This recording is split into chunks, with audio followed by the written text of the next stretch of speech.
Hey, everyone, and welcome to the All It Takes Is a Goal podcast, the best place in the entire world, including all of Canada, to learn how to build new thoughts, new actions, and new results.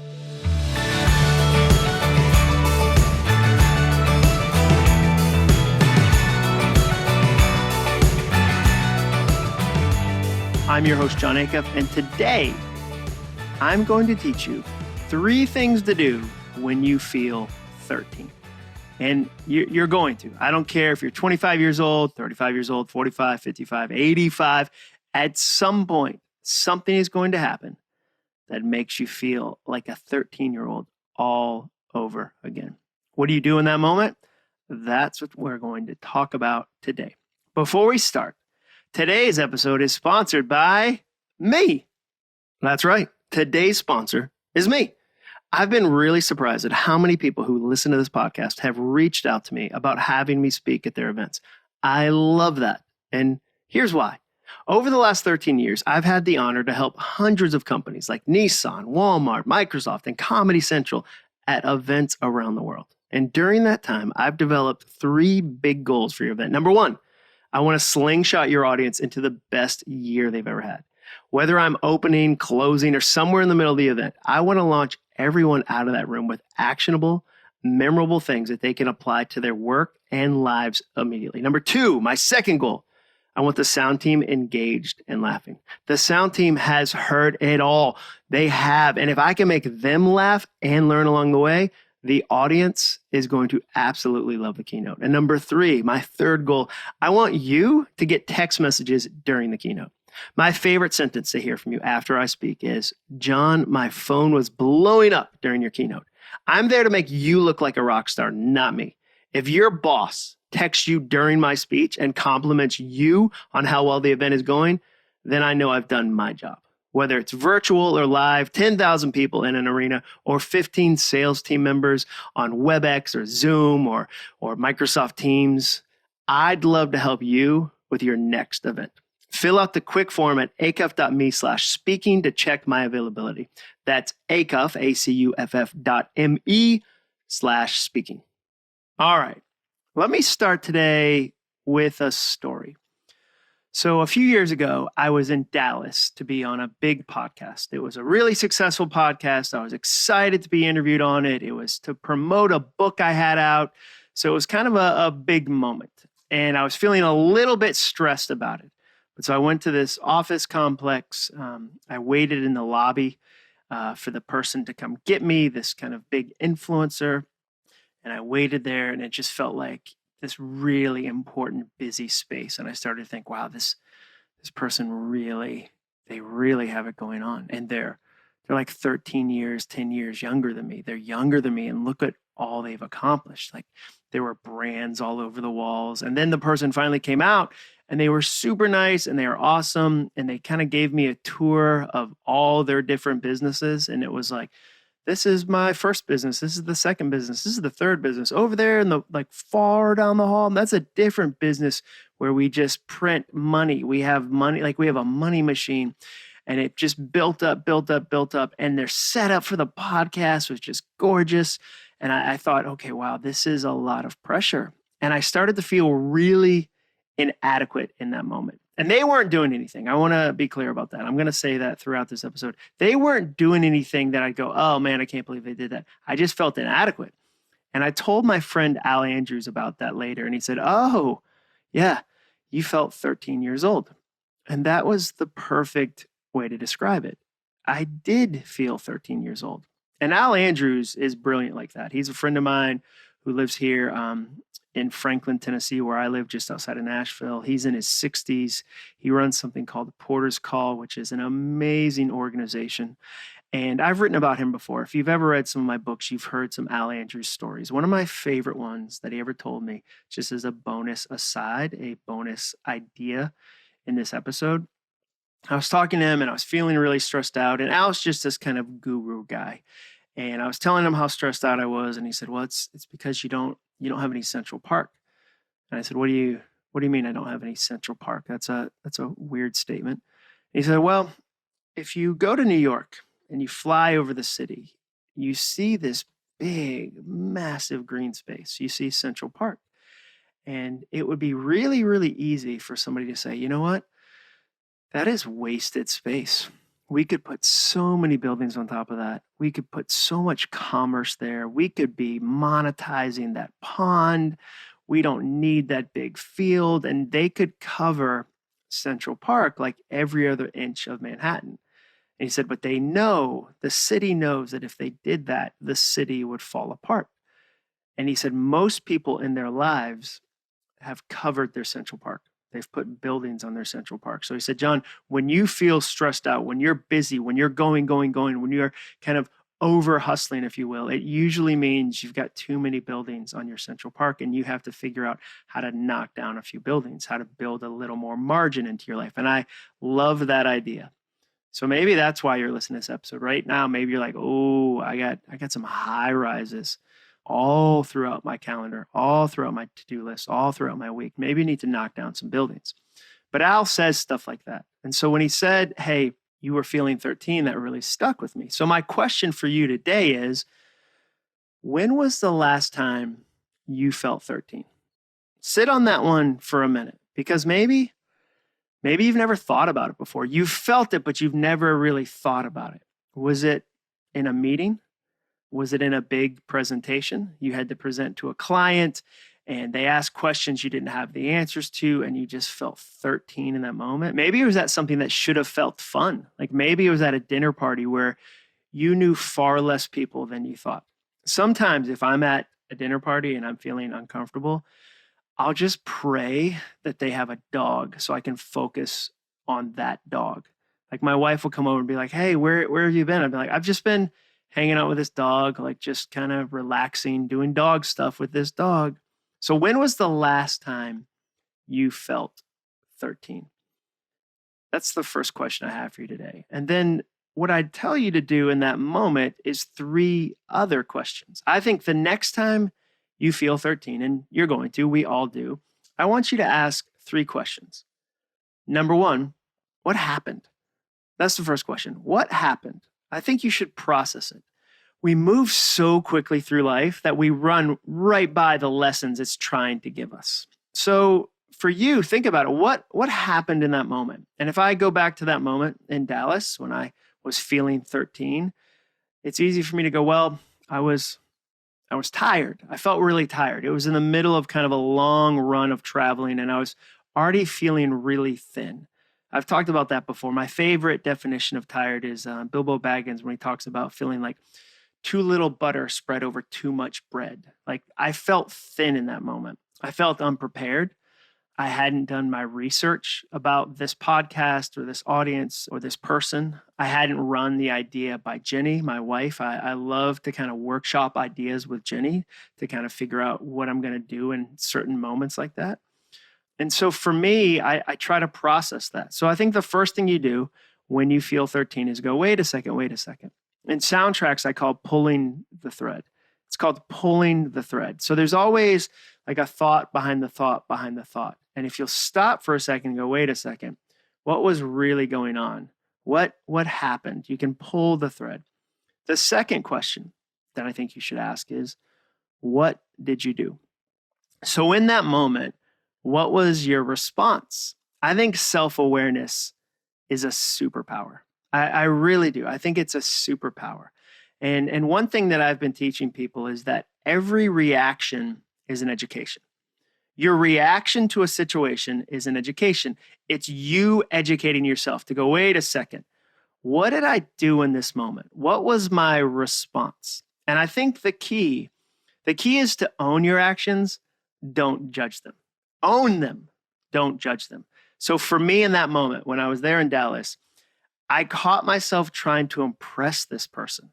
You ever have that moment where it's like almost like an out-of-body experience and you're watching a movie scene of your own life? Like the scene I was watching was me trying to impress him. I caught myself saying all these stats about my business and my book sales, and I felt inadequate in that moment. So I really was like, okay, I gotta overperform in here. I gotta really rise to the occasion.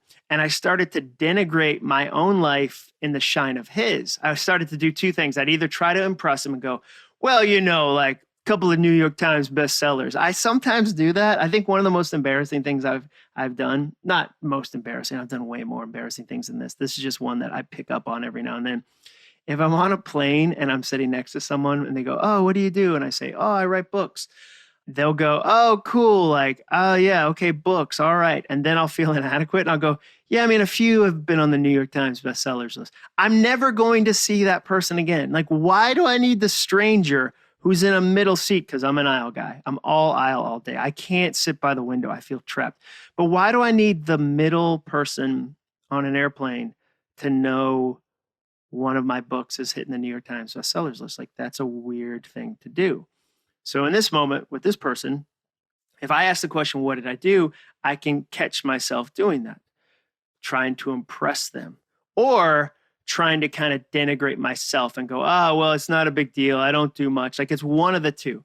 And I often notice that when I feel insecure in social settings, the quality of my jokes decreases and the quantity increases. Let me say that again. The quality just plummets and the quantity goes through the roof. I turn into like a sarcasm machine. So the first question you ask when you feel 13 is, what happened? What was going on in that moment? The second question is, what did you do? How did you respond? What was your reaction? Every reaction is an education. The third and final question is, what will you do next time? What will you do next time? There's going to be a next time. There is. Life is full. It's just jam-packed with awkward moments. So let me tell you about one that I had recently. I saw a friend of mine talking to another kind of mutual acquaintance, and we were backstage at an event, and I went up to them and talked to both of them. And then to the mutual acquaintance, I said, "Hey, we should get coffee sometime. Like, that would be fun. Like, we live in the same area, Nashville. Like, almost by law, if you're a writer or a podcaster or a speaker, you have to move to Nashville at some point. I think that's a rule." But I said, "We should get coffee sometime."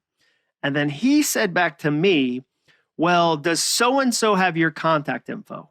That's what he said back to me. And I said, "Yeah, he has my contact info." And he goes, "Great. Well, I'll get it from him." And I said, "Awesome."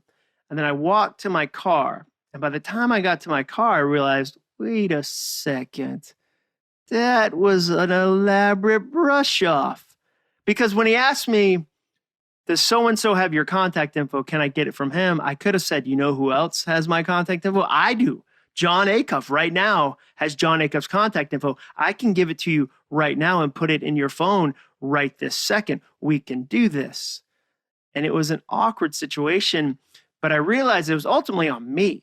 I put him in a difficult situation to say no in front of this other friend. And you have to come up with a plan for those moments. Like when somebody asks you to get coffee and you know you're not going to, you need a plan. Like that's going to happen again. And I realized I don't want to put people in awkward situations like that. Two, I don't want to brush them off. I just want to be direct and say, "Hey, like here's my plan. That's so kind of you to ask, but I'm going to pass." That's it. That's so kind of you to ask for me to get coffee, but I'm going to pass unless I really want to get coffee with them. You need a plan. There's going to be a next time when you feel 13. And if you don't like how you reacted the last time, you should try to change that because you're going to have other moments like that. So what will you do next time? For me, I can easily say I should have said no in the first place. Like the podcast wasn't exactly the type of podcast I need to be on. That's fine. I should have said no in the first place. It was a couple years ago. I've learned kind of where I fit best on podcasts. So I've definitely kind of improved my process of how I say no and how I say yes. But I should have said no in the first place. The second thing I can do for the next time is be myself. That's who I'm trying to be. One of my goals is to continually learn what it means to be myself, not to perform, not to impress somebody, not to denigrate somebody with, myself with false humility, but to be myself. The third thing is I can tell someone beforehand. I spoke to a friend yesterday about a situation I have coming up in a few weeks that's going to be challenging. I'm doing another event with somebody who's really successful in my space. And I know I'm going to be so tempted to show up there and feel 13 all over again. And so I talked to a friend about it. I pre-processed it because you can't prevent awkward moments. That's just not how life works. I think there's been times where I've tried to white knuckle my schedule so tightly as if to prevent all awkward moments. But there's not a single person listening to this right now that could go, well, Jon, actually, I have a system. I use. It's a 47-part system. It prevents. I read a book called No More Awkward. And once I read that book, I no longer have another awkward moment in my life. You're going to have awkward moments. There's going to be moments where you go, oh, I feel 13 right now. I feel like I'm back in middle school and I don't know where to sit at the lunch table. Or I'm back in middle school and I forgot my locker combination. Like I don't know how to get into my locker. Or I'm back in middle school and the person I asked to the 8th grade dance, and I was really hoping we could dance to Blame It on the Rain by Milli Vanilli. That was an actual slow song that I danced to at the 8th grade dance with Sue Flannery.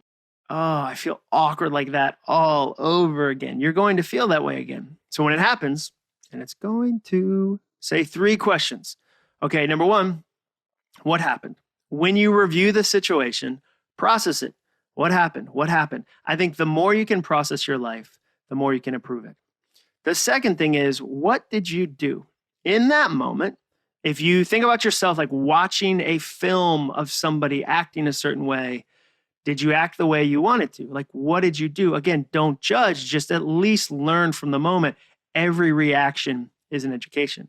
And number 3, what will you do next time? What are you going to do next time? When this happens again, what are you going to do next time? I think those are 3 very easy questions. And again, all credit to Ali Andrews for teaching me this really simple concept about what it feels like to feel 13. I think the interesting thing about this concept is I think we all feel 13 and we all think no one else does.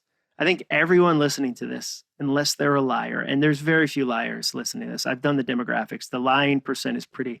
It's a lot of honest, awesome people listening to this podcast.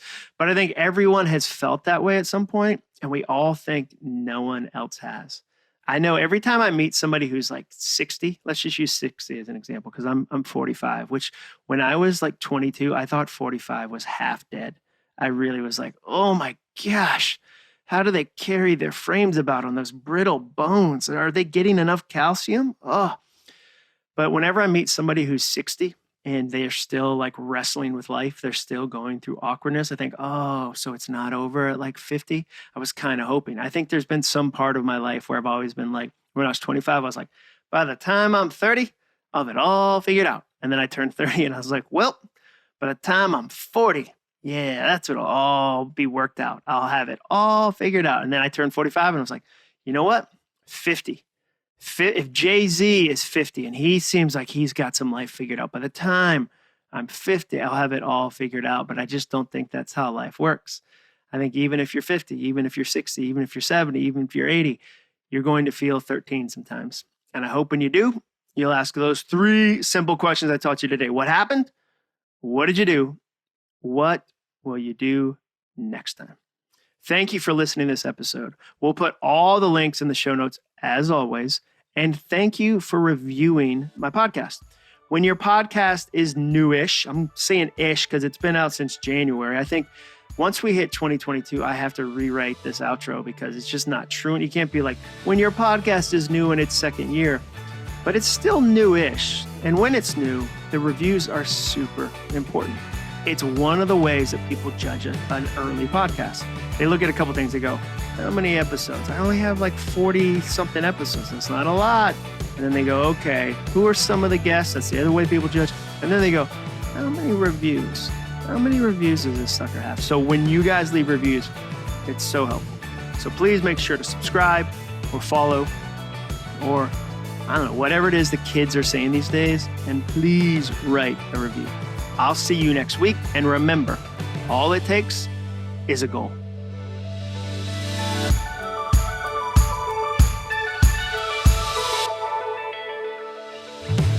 Thanks for listening. To learn more about the All It Takes Is a Goal podcast and to get access to today's show notes and exclusive content from Jon Acuff, visit acuff.me/podcast. Thanks again for joining us. Be sure to tune in next week for another episode of the All It Takes Is a Goal podcast.